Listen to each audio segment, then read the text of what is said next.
Assalamualaikum warahmatullahi wabarakatuh.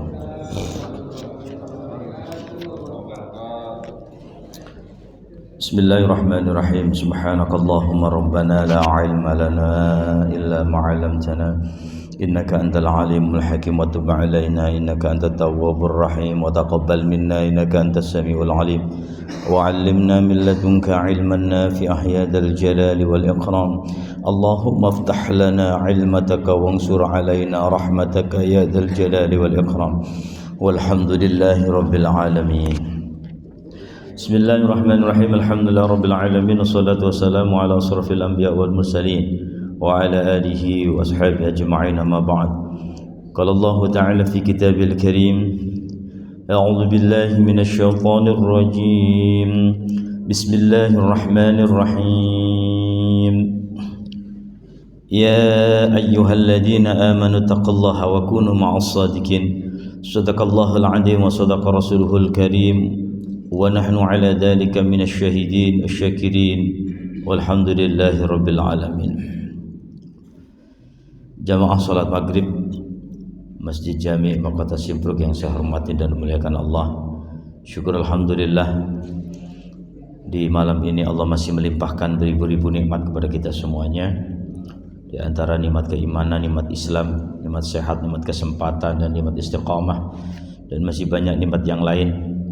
Mudah-mudahan banyaknya nikmat yang Allah berikan kepada kita diberikan kemampuan pula untuk bisa mensyukurinya, untuk bisa kita gunakan beribadah kepada Allah Subhanahu wa taala, sehingga kita dijadikan hamba-hamba Allah yang bersyukur, hamba-hamba Allah yang selamat, bahagia, mulia dunia akhirat. Amin ya rabbal alamin. Jamaah melakukan Allah sampai hadis bab halaman 89 ya. 89 hadis 326.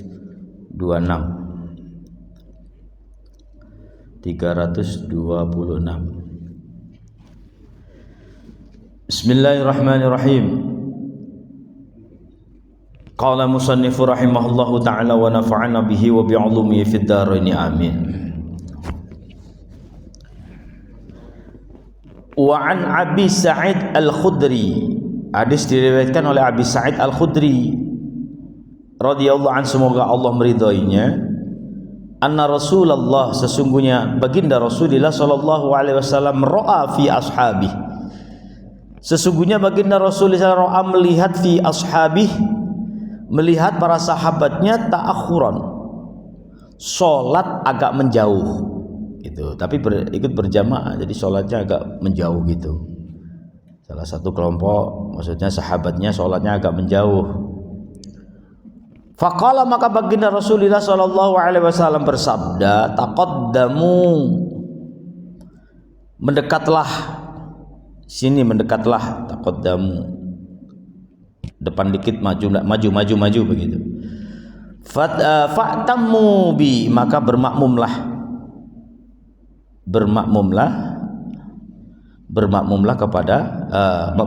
kepadaku, itu kata baginda, suruh bermakmum daripada sholat sendiri.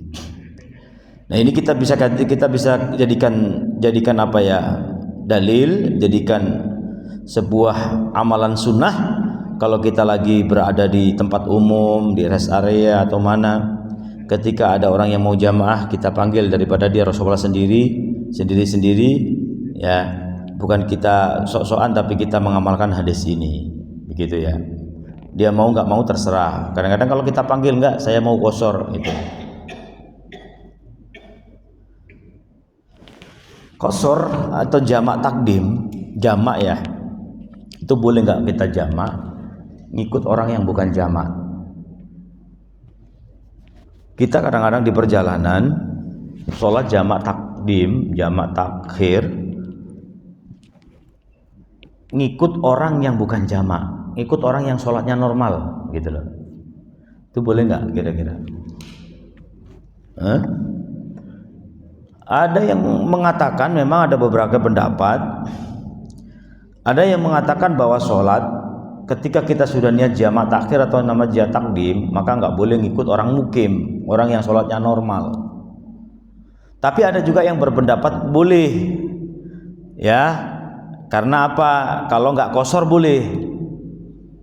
Umpamanya sholat zuhur, kita mau jamak takdim asar, ya udah zuhur berjamaah 4 rakaat normal, langsung mundur, nggak usah pakai wirid, nggak usah pakai apa, sholat 2 rakaat jamak takdim asar. Itu yang ada yang memperbolehkan.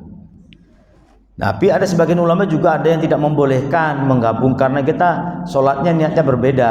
Kita niatnya jamak menggabungkan sholat, maka nggak boleh bermakmum kepada orang yang sholatnya normal, gitu.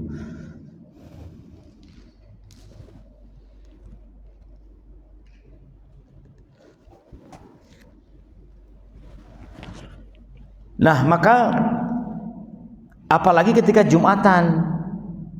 Ketika Jumatan ada yang berpendapat udah sholat Jumat, sholat aja udah langsung. Maksudnya ikut normal sholat Jumat, nanti asar mau jamak mundur 2 rakaat. Gitu. Yang ikut sholat Jumat.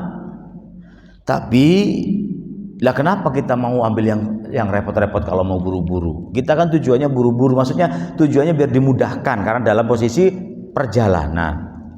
Ngapain kita sholat ikut Jumat gitu loh? Allah kasih boleh untuk tidak sholat Jumat. Tapi terserah itu masing-masing, maka nggak boleh kita saling merasa lebih hebat, lebih baik. Itu mana nggak, karena dua-duanya boleh begitu. Yang ikut sholat Jumat ya monggo, karena hal-hal seperti ini, perdebatan kecil seperti ini kalau diteruskan nanti akan jadi perpecahan, sehingga kayak nggak sama, kayak kita itu tidak sependapat atau semadhab, sehingga persaudaraan itu ada jarak gara-gara hal sepele yang mana dua-duanya diperbolehkan. Tuh, sama kalau kita nggak memahami betul tentang kunut apa enggak, maka terjadi perpecahan. Maka dulu itu orang-orang dulu itu udah bener-bener yang kunut bener-bener sama yang nggak kunut beda banget. Bahkan kita bergaul sama orang yang nggak berkunut nggak boleh. Nah, itu dulu kurangnya pengertian, padahal sama-sama dibenarkan. Kalau kita sama-sama dibenarkan ya jangan saling merasa lebih benar. Ya, sering saya sampaikan, nanti kebenaran itu kita buktikan di hadapan Allah masing-masing siapa yang lebih benar. Kita masih dalam proses, masih dalam ujian, hasilnya belum. Kalau memang sama-sama boleh ya monggo. Maka ketika ada orang bepergian, ada 4 orang, yang 2 ini pinginnya Jumatan, yang 2 pinginnya nggak Jumatan, langsung aja sholat 2 rakaat, langsung qashar 2 rakaat asar. Pinginnya nggak ikut Jumatan, kita pergi ke lah. Yang satu kakak pingin nggak mau tinggal Jumatan. Terus akhirnya dimenangkan siapa kalau terjadi seperti itu? Ini hal kecil. Akhirnya besok nggak mau saya pergi sama orang itu. Bener nggak? Saya nggak mau pergi sama orang itu, kaku. Nah itu. Nah inilah harus saling mengerti. Kalau memang dia memahami pendapat dia nggak merasa nyaman kalau nggak sholat Jumat, ya semoga kita saya kira yang ngalah itulah yang lebih hebat. Yang bisa legowo itulah yang lebih mantap, karena dua-duanya boleh. Orang kalau udah bisa legowo dengan apa yang dia perbuat itu diperbolehkan, ya nggak apa-apa. Kita rela berkorban, ya rela menunggu. Ya udah, kamu sholat Jumat saya tunggu, saya sholat duhur aja. Nggak apa-apa sholat duhur, nggak usah. Pokoknya ikut sholat Jumat saya tunggu. Nah itu pokoknya kalau terjadi seperti itu, orang yang bisa lebih mengerti, lebih legowo itulah yang terbaik kalau menurut saya. Karena berkorban demi mazhab orang lain itu kita lebih menghormati. Imam Syafi'i rela berkunut, rela nggak kunut ketika berada di imam ya yang tidak memakai kunut, rela, padahal beliau pencetus pakai kunut. Begitu maksudnya salah satu bermazhabku pakai kunut, tapi rela. Nah kita kadang-kadang nggak bisa rela. Inginnya ya udah, pokoknya saya kalau nggak Jumatan nggak mau, harus Jumatan, ada waktunya kok. Begitu. Nah ketika itulah kalau udah saling mengerti, ya persaudaraan akan terus utuh kalau saling memahami, saling mengerti. Begitu. Tidak harus terjadi perdebatan. Karena perdebatan itu nggak penting, karena sama-sama boleh. Apa yang harus diperdebatkan? Namanya boleh. Ibadah itu perlu nyaman, perlu keyakinan. Itu ya. Nah, selanjutnya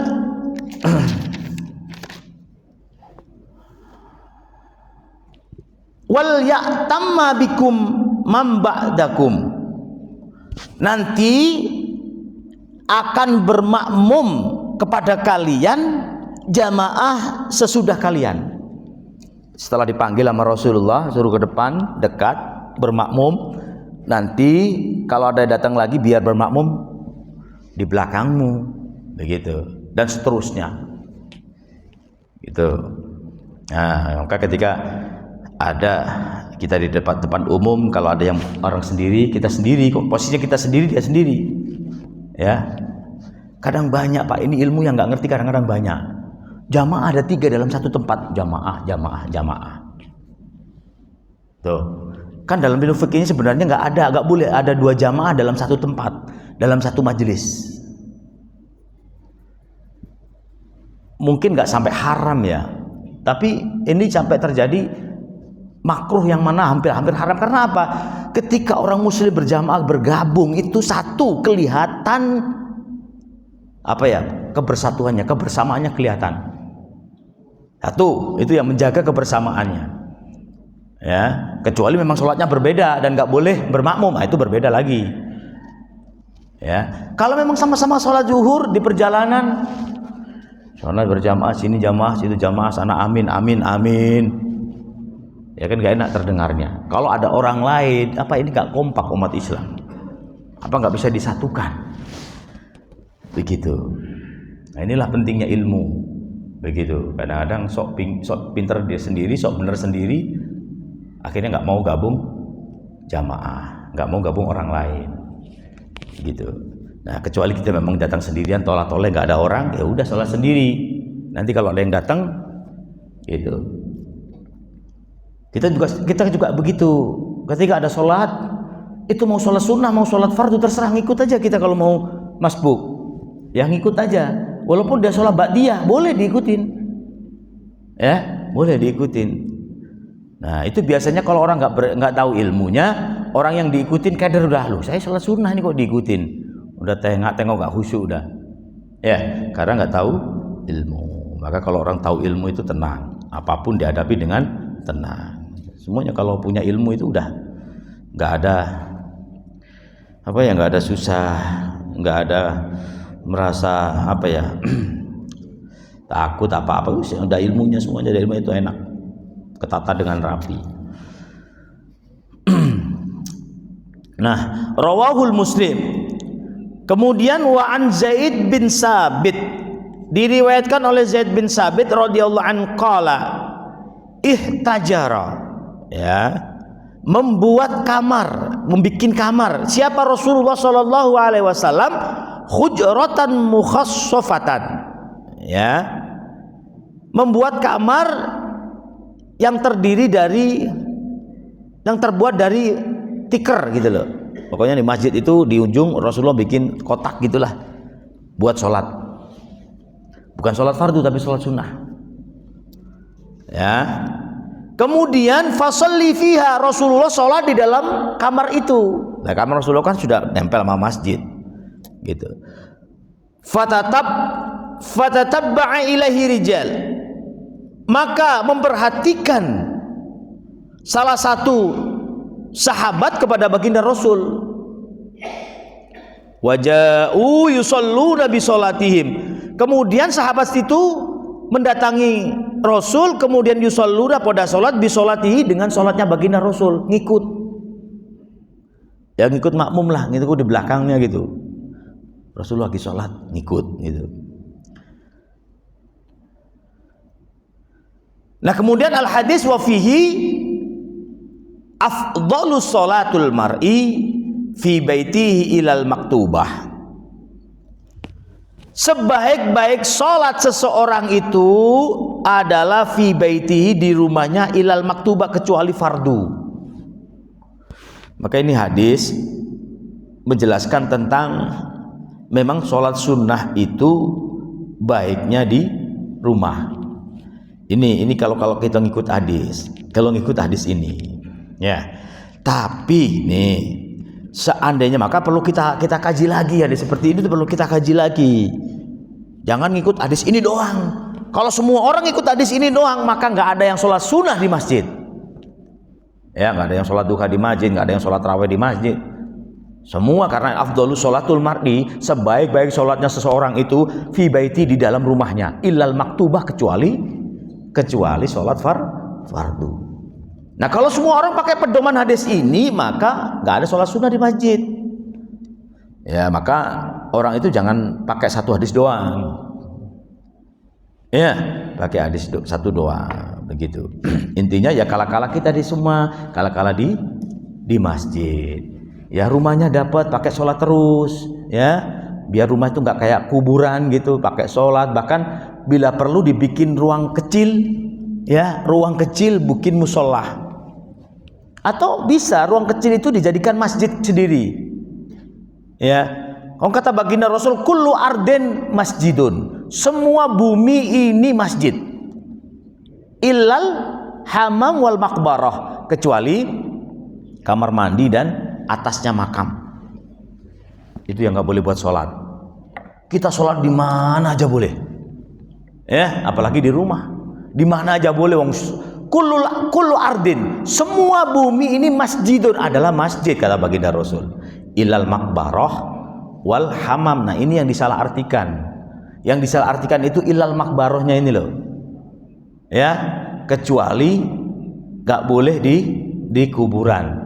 Nah, maka ada sebagian saudara-saudara kita, kalau masjid ada kuburannya nggak mau, apalagi masjidnya kuburan di depan gini, nggak mau. Ada yang sebagian begitu, nggak mau sholat di masjid itu. Ya gitu, serah. Saya nggak menyalahkan, memang pendapat, dan itu nggak jadi masalah. Kenyamanan nggak boleh kita salahkan, terserah, begitu ya. Nah, ini kalau kita kaji ilal makbarah itu di atasnya, bukan kalau pinggir-pinggirnya boleh. Kalau yang saya pahami, yang saya pernah tanyakan ke guru-guru saya begitu. Jangan disalahartikan kalau di makam, di pinggir makam itu nggak boleh, tapi di atasnya, ini makam di atas pas itu yang nggak boleh. Kalau di samping-sampingnya mah boleh. Ya.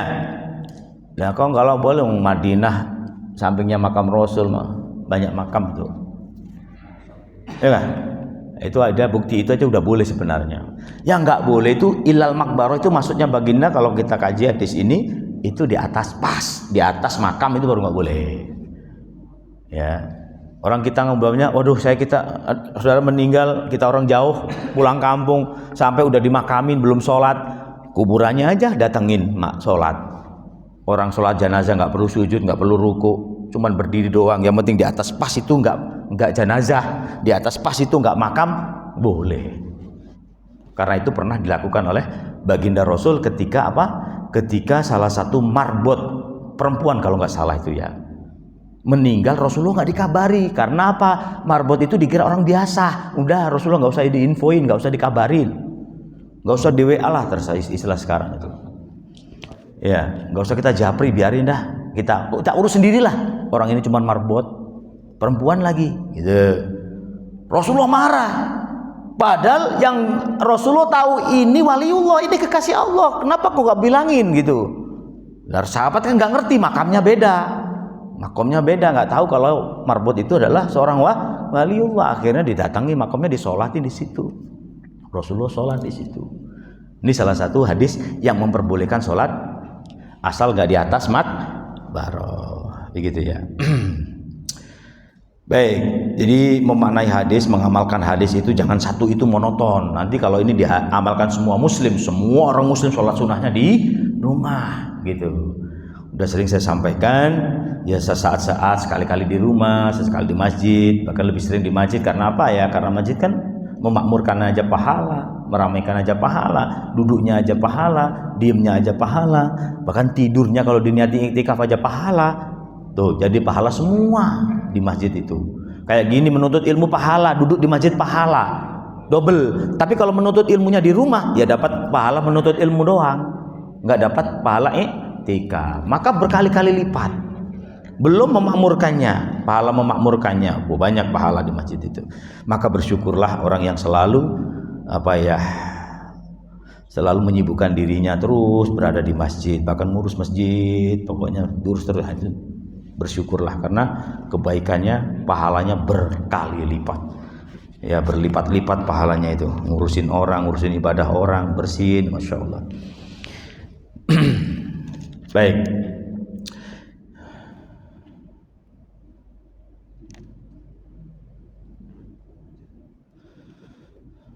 Wa an Jabir bin Abdullah radhiyallahu an, hadis diriwayatkan oleh Jabir bin Abdullah radhiyallahu anhuma, semoga Allah meridhoinya, shalla Mu'ad, salat siapa Mu'ad bin Jabal bi ashabil isya, dengan para sahabat salat isya. Ceritanya salat isya. Fatawwala, maka memanjangkan ya siapa Mu'ad alaihim, di atas sahabatnya. Faqala nabiyyu, maka Rasulullah sallallahu alaihi wasallam, aturidu an takuna ya Mu'ad fattanan. Mu'ad diomelin istilahnya. Apakah engkau mengharap adanya fitnah ya Mu'ad, karena panjangnya ya surat yang dibaca ketika sholat isya. Idza amamta, maka pesan baginda Rasul, idza amamta, ketika engkau mengimami ya Mu'ad, an-nasa ing sahabat, faqra bisyamsika wa duhaha, bacalah surat wasyamsi wa duhaha, wasabbih bismi rabbikal a'la, sabbih isma rabbikal a'la, surah al-a'la. Waqra atau iqra bismi rabbikal a'la atau surah al-alaq. Wal laili idza yaghsha atau surah al-lail. Ini kan surah-surah yang standar, enggak terlalu dikit, enggak terlalu panjang, sedang.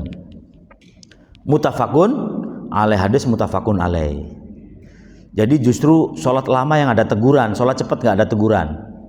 Yang penting cepatnya nggak menghilangkan nggak menghilangkan tumak ninah, begitu. Tapi kembali kepada kebiasaan, ya, kembali kepada kebiasaan. Kalau memang masjid ini biasanya lama, ya nggak apa-apa. Emang itu udah kebiasaannya lama, jamaah udah pada ngerti, gitu. Ini maksudnya kalau ngimamin orang umum, begitu ya.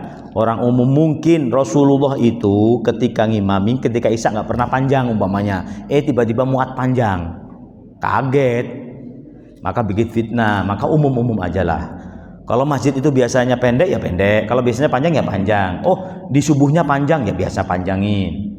Itu. Oh, di maghribnya cepet ya cepetin. Di maghribnya panjang, isyanya pendek ya. Pokoknya kebiasaan aja begitu. Nah ini karena nggak terbiasa, maka protes. Jamaahnya langsung mengadu ke Rasulullah, panggillah Mu'ad, tegur. Gitu ceritanya. Ya, karena bikin fitnah.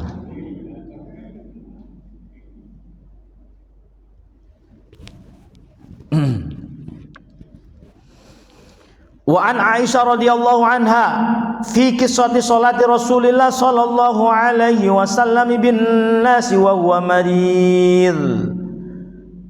Kisah ketika Rasulullah sallallahu alaihi wasallam salat bersama sahabat dalam kondisi sakit. Qalat, berkata siapa Sayyidah Aisyah, faja'a hatta jalasa an yasar. Rasulullah datang dan duduk di ayyasarin, di samping kiri Abu Bakar, ya, samping kiri. Nah maka kalau sholat berdua, makmum jangan kanan, jangan kiri, makmum yang kanan. Posisi imam di kiri. Rasulullah sambil duduk. Abu Bakar, ya kan? Abu Bakar fakana yusolli bin nas jalisan wa Abu Bakar qa'iman. Abu Bakar dalam kondisi berdiri, Rasulullah jalisan duduk. Ya, jadi imamnya duduk, makmumnya Kemarin sudah saya jelasin. Kemarin sudah saya jelasin. Ini pendapat Imam Syafi'i. Kalau imamnya duduk, makmumnya berdiri nggak sah. Ini Imam Syafi'i. Tapi ada yang mengatakan boleh. Kalau imamnya duduk, kita berdiri pakai hadis ini.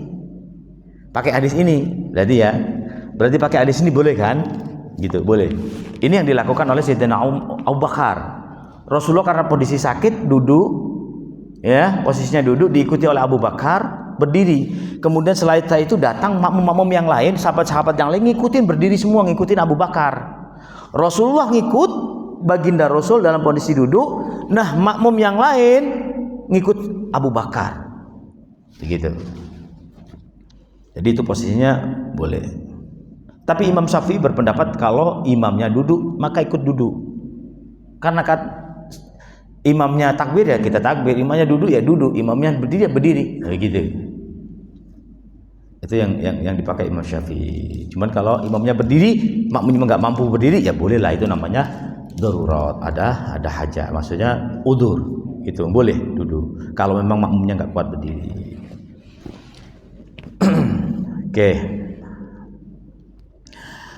Yaktadi Abu Bakar bi sholatin Nabi. Yaktadi mengikuti Abu Bakar bi sholatin Nabi, wa yaktadin nas, dan mengikuti para sahabat bi sholati Abu Bakar dengan sholatnya Abu Bakar. Muttafaqun alaih. Ya. Jadi Abu Bakar ngikut Rasul, makmum yang ngikut Abu Bakar berdiri, ya kan? Gitu. Jadi tetap rapi. Cuman Rasulullah dalam kondisi duduk. Nah, permasalahannya kan gini. Rasulullah nggak ada yang berani sahabat untuk menggantikan Rasulullah kecuali diizinkan sama Rasulullah. Begitu. Nah, ini dipakai oleh ulama, sebagian ulama gini. Selagi imam rawatib itu ada, jangan sekali-kali diganti. Begitu. Ya, nanti ada kejelasannya. Maka ada ulama nih besar nih, disuruh imam, kalau dia paham ilmu nggak berani kalau imam rawatibnya mengizinkan. Begitu ya. Jadi kalau imam rawatibnya monggo, silakan, ayo. Nah, jangan sekali-kali ya, walaupun ilmunya ini akhlak, bagian dari akhlak. Ya, jadi tetap sepintar apapun harus dibalut dengan akhlak biar ilmunya itu semakin mantap. Begitu. Nah.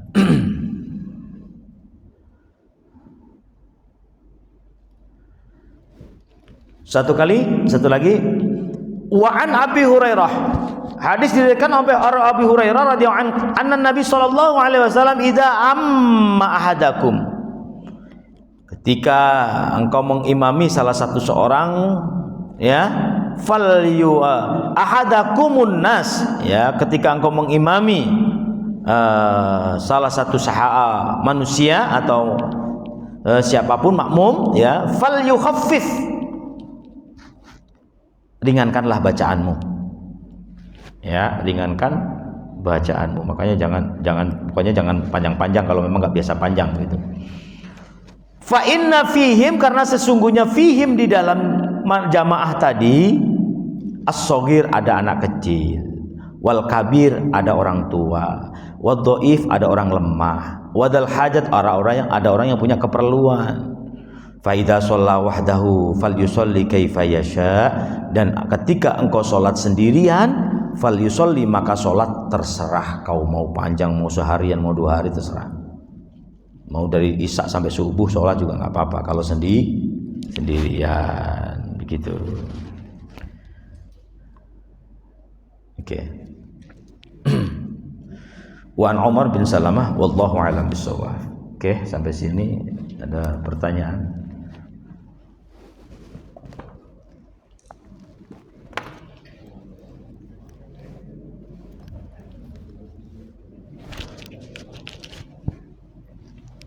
Pak Haji RW? Mana?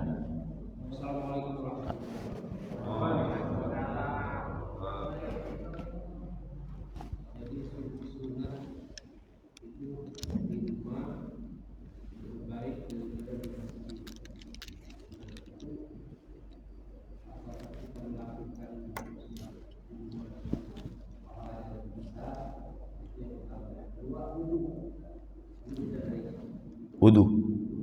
Wudu kan? Apa wudu? Oh gitu.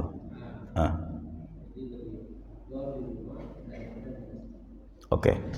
Dah itu ya. Bismillah. Jadi apakah pahala sholat sunnah itu lebih besar di rumah daripada di masjid? Nih, yang saya tahu nih ya, mungkin punya jawaban berbeda-beda. Yang saya tahu ilmu, yang saya tahu gini. Sholat di rumah itu potensi riya takabur itu sedikit daripada sholat di masjid. Karena tempat umum. Potensi pamer sholat itu ketika di rumah itu sedikit. Takabur itu riya itu sombong itu karena sholatnya di rumah. Nah kalau kita pamer pada keluarga-keluarga bukan orang lain, ya kan? Potensi untuk pamer itu loh, ya sedikit daripada di masjid. Maka itu. Nah gimana kalau sholat fardu kok dianjurkan, sangat-sangat dianjurkan lebih baik di masjid? Ya iya, karena sholat fardu kan sholat memang udah menjadi sholat kewajiban yang mana itu ngajak orang lain. Kalau sholat sunnah kan nggak perlu ngajak, maksudnya yang mau-mau aja. Kalau wajib orang lain diajak. Beda kalau wajib. Sekali memakmurkan masjid. Ada yang berpendapat gini. Sholat itu nggak usah di masjid, udah di rumah aja sama aja, jamaah di rumah aja sama aja. Lah kalau sama aja di rumah ngapain bangun masjid? Kalau memang di rumah sama aja sholatnya begitu. Nah, kalau begitu zaman Rasulullah ngapain sholat Rasulullah bangun masjid kalau memang sholat itu baiknya di rumah, khususnya sholat fardu. Jadi itu yang saya tahu ya. Mungkin ada alasan lagi yang lain yang saya tahu. Sholat di rumah itu potensi riya, takabur sedikit kalau di rumah, apalagi nggak ada orang di rumah, malam-malam bangun, keluarga pada tidur, ya udah. Tapi kalau kita keluar rumah dulu, ke masjid dulu, ya, apalagi ada yang melihat, wes gayanya udah beda. Pasti pengen dinilai, pastilah. Nah, kalaupun nggak ada, nanti setan, pokoknya setan itu bisik-bisikin terus. Udah, kamu itu yang hebat, nggak ada orang bangun kecuali kamu doang. Setan itu bisikin kayak gitu. Kan pernah itu ada itu sahabat yang kemarin saya ceritakan itu Pak. Tiap malam itu bangun, dia tobat baru tobatnya ini tobat anyar-anyaran gitu loh, masih hangat tobatnya itu. Malamnya bangun terus, baru sebulan dia keluar rumah. Tahajud keluar rumah, coba lihat orang itu pada tidur semua, di dalam hatinya apa bangke semuanya jam segini, rahmat turun kok pada tidur semuanya, ya hatinya begitu. Justru waktu rahmat tidur dia mencaci orang. Lebih parah mana? Lebih parah yang tidur atau mencaci orang gitu. Nah itulah risiko setan itu, ngeri Pak. Kalau kita memang benar-benar gak hati-hati, bisa aja setan itu. Karena apa? Setan itu ahli ibadah, ngerti kelemahan manusia itu, ngerti banget. Ya, ini jangan, pokoknya yang bisa melindungi setan ya Allah doang itu loh. Sehebat apapun tuh manusia, sehebat apapun. Nah buktinya orang ahli agama, orang ahli ilmu.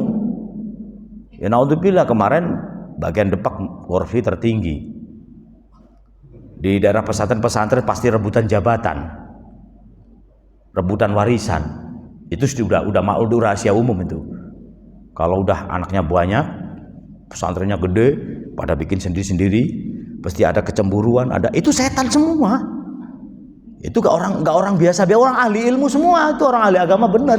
Lah buktinya Depak orang ahli ilmu gimana? Tapi korupsinya tertinggi. Itu bukti. Nah, kalau begitu gak usah belajar agama, itu lebih parah lagi. Lebih parah lagi itu. Jadi begitu. Setan itu ada di mana-mana, gitu ya. Maka untuk menghilangkan takabur, maka syarat mutlak untuk menjadi amalun soleh, terhindar dari sifat riya. Pastikan bahwa ibadah itu jauh dari sifat riya, insya Allah akan menjadi amalun soleh. Ya gitu. Nah, wudu kenapa? Mungkin ada berpendapat wudu itu baiknya di rumah. Ya satu, kalau kita wudu di masjid boros pakai uang masjid. Walaupun kita pakai orangnya yang beramal dapat pahala. Itu yang berpendapat mungkin kalau di masjid kita nggak bisa menghemat, kadang keran dikencengin, padahal klitik-klitik itu udah cukup. Nah ini kan pemborosan. Nah satu itu lebih baik di rumah. Kalau di rumah kamu guyur juga nggak apa-apa, wong kamu sendiri yang bayar. Nah itu mungkin satu alasan, ya kan, baiknya di rumah. Nah Kalau semua berpendapat seperti itu, ya nggak punya air, yang nggak listriknya yang nyalanya cuma seminggu sekali, nggak punya duit, bagaimana? Ya harus di masjid. Satu orang yang beramal biar kepake jariahnya. Itu maka ya kita lihat kondisi hukum itu fleksibel. Yang penting benar.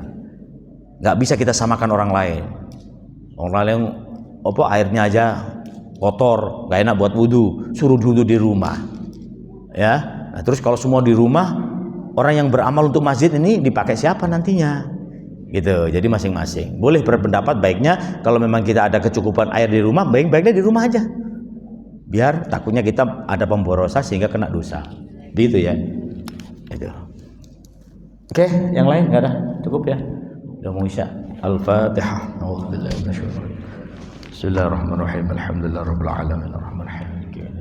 إياك نعبد وإياك نستعين اهدنا الصراط المستقيم صراط الذين أنعمت عليهم غير المغضوب عليهم ولا الضالين رب اغفر لي ولوالدي وللمؤمنين آمين استغفر الله الذين استغفر الله الذين استغفر الله الذين استغفر الله الذين بسم الله الرحمن الرحيم اللهم صل وسلم وبارك على سيدنا محمد وعلى آل سيدنا محمد والحمد لله رب العالمين حمد الشاكرين حمد الناعمين حمد يوافي نعمه ويكافئ مزيده يا ربنا ولك الحمد ولك الشكر كما ينبغي لجلال وجهك الكريم وعظيم سلطانك اللهم صل وسلم وبارك على سيدنا محمد الصلاة توسع بها لنا الرزق وتحسن بها لنا الأخلاق وعلى آله وصحبه وسلم يا الله يا رحمن يا الله يا رحيم يا الله يا رحمن يا الله يا رحيم يا الله يا رحمن يا الله يا رحيم اللهم زدنا علما نافعا ورزقا حلالا طيبا واسعا اللهم بارك لنا يا الله في رجب وشعبان وبلغنا رمضان